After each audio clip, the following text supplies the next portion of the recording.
No flour cake, gamit lang ang mani at itlog. Napaka-moist at napakasarap. Healthy pa. Pwede ito sa kawali, oven at steamer. At dito, gagamit lang tayo ng blender. Ilagay na natin ang 2 cups ng mani. Kung walang blender, pwede rin po ang food processor. Ilagay na ang 3 piraso ng itlog. At 1 teaspoon ng vanilla extract. Lagyan rin natin ang 1 cup ng asukal.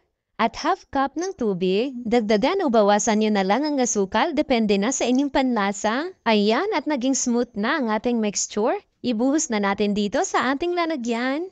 Lagyan lang natin ito ng 1 tablespoon ng baking powder. I-mix-mix lang natin itong mabuti. Once okay na, ilipat lang natin ito dito sa ating baking pan. Lagyan ko lang ng parchment paper itong ating baking pan para hindi tayo mahirapan sa pag-unmold. Kung walang oven, pwede po ito sa kawali o sa steamer. Napreheat ko na po itong ating oven. Lutuin lang natin ito ng 180 degrees Celsius for 25 minutes. At ayan na, may masarap na tayong peanut cake. Huwag po kalimutan mag-follow and share. Maraming salamat hanggang sa susunod mga kakusina.